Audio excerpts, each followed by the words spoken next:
Ça, c'est le tout premier magazine que j'ai eu à réaliser et qu'on a imprimé. Là, c'est la page 14 et 15 du magazine. Ne vous fiez pas trop à la manière dont les marges ont été gérées là. Je pense que c'est plus celui qui a géré l'impression de ce document-ci qui s'est un peu raté. Parce que par exemple, ici, j'avais prévu une bonne petite marge là pour pouvoir gérer l'impression et que lorsqu'on va couper, ça ne sorte pas comme ça. En dehors du magazine, j'ai également eu à réaliser des flyers A5. Mais ne vous fiez pas aux réalisations que je vous montre actuellement parce que lorsque je débutais, c'était totalement autre chose. Pour vous dire vrai, mes réalisations étaient tellement moches au départ que je ne sais même pas si j'ai encore les archives là dans ma machine pour vous les présenter. Et c'est totalement normal. Si vous venez de commencer dans un domaine, vous n'allez pas forcément être le meilleur. Ce que vous allez faire sera toujours un peu bizarre au départ. Avant d'arriver à ce niveau-ci, j'ai rencontré pas mal de difficultés et je vais essayer de vous épargner cela en vous montrant quelques étapes faciles à suivre que vous allez appliquer successivement à la maison ou bien n'importe où pour pouvoir apprendre le graphisme en partant de zéro sans toutefois aller à l'école. Disons-nous les vérités, les écoles de graphisme sont chères. Sans toutefois tarder, on va passer maintenant au tout premier élément.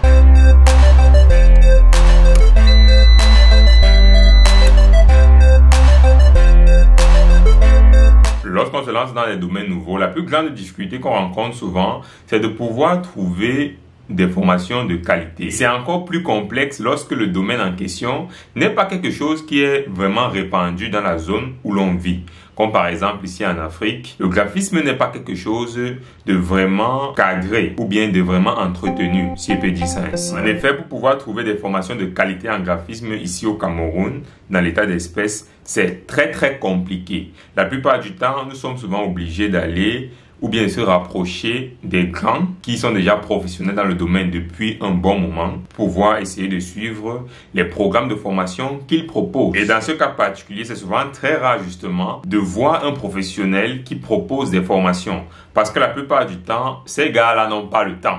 Je parle en connaissance de cause aujourd'hui. Le tout premier élément que vous devez maîtriser, il s'agit des fondamentaux. Parmi les fondamentaux, il y a la couleur, la typographie, la mise en forme et enfin le traitement d'image. Ce n'est pas ma vraie écriture ici. Pour que vous compreniez mieux cela, je vais essayer de vous présenter un peu mieux mon écran là. Là par exemple, je vais ouvrir sur mon ordinateur là, la miniature de la vidéo sur Photoshop pour que vous compreniez mieux le principe de la couleur.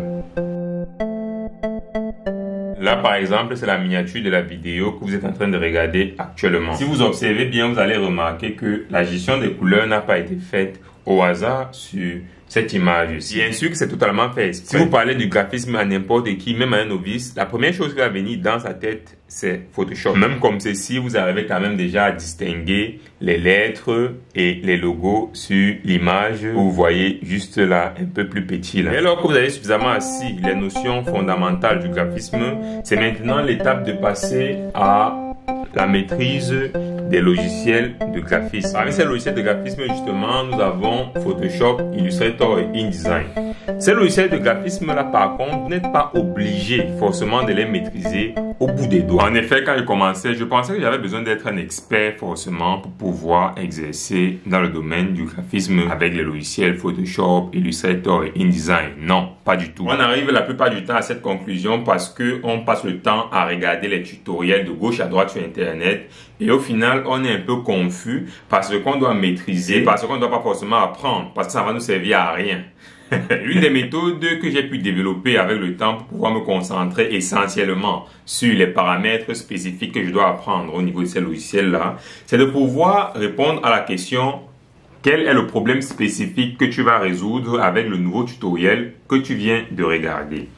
Si tu n'arrives pas à répondre à cette question, ça veut dire que le tutoriel que tu as suivi sur le logiciel Photoshop, Illustrator ou bien InDesign est inutile à ton niveau. On n'en a rien à foutre de tout ce que vous maîtrisez. Quand le client vous contacte pour réaliser un de ces travaux, son problème c'est de savoir est-ce que vous pouvez réaliser mon travail. Est-ce que vous êtes capable de réaliser le logo de mon entreprise ou les paramètres que vous allez apprendre dans Photoshop ou bien Illustrator ou bien InDesign? c'est juste pour vous. Ce qui m'amène au troisième point qui est le choix du domaine d'expertise. Dans l'une des premières vidéos de cette chaîne, j'ai eu à présenter un peu les différents domaines d'expertise que vous pouvez rencontrer dans le graphisme. J'ai essayé d'afficher ça ici ou ici pour que vous puissiez mieux comprendre les différents domaines d'expertise disponibles dans le graphisme. Bien évidemment, cela ne veut pas dire que vous allez négliger les autres secteurs. C'est bien d'être percutant sur un seul domaine, mais c'est également mieux de pouvoir démarrer un peu plus sur d'autres domaines qui sont un peu ralliés au domaine principal que vous avez choisi. Je vais essayer par exemple de vous montrer. Là, c'est le livre que j'ai eu à lire dans le passé quand je débutais également dans le graphisme. L'un des concepts phares et clés qui m'a beaucoup marqué dans ce livre, c'est que aucune œuvre en réalité n'est vraiment originale. La créativité est subjective dans un sens où si un jour vous tombez sur une œuvre que vous considérez originale, ça veut tout simplement dire que vous ne connaissez pas la source. Et c'est notamment l'un des fondements du point numéro 4 qui est d'activer votre Sharingan. C'est important.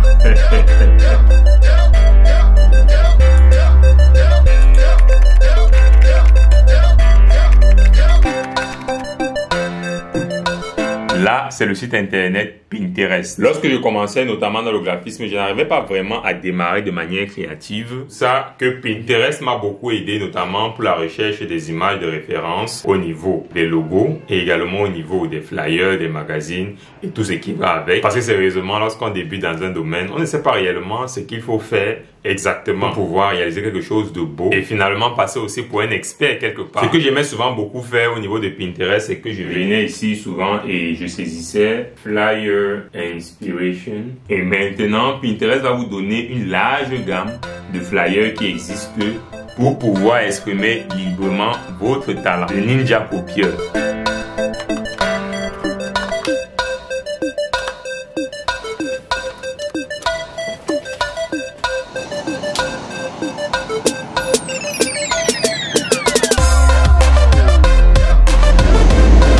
Maintenant, je cherche un endroit pour pouvoir imprimer le document à l'intérieur du disque.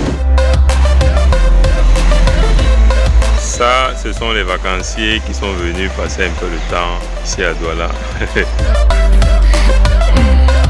Parlons du dernier point. Finalement, pour le portfolio, je n'ai pas pu l'imprimer à un prix vraiment raisonnable, mais je l'ai quand même à disposition ici à l'intérieur de mon téléphone. Et on ne pense pas si souvent, mais le portfolio, c'est un élément très important lorsque vous débutez dans votre carrière de graphisme. Bien évidemment, tout ce que je vous ai partagé dans cette vidéo aujourd'hui va vous prendre beaucoup plus de temps pour appliquer. Je vous demandez ce qui fait un peu les bruits depuis un moment là, c'est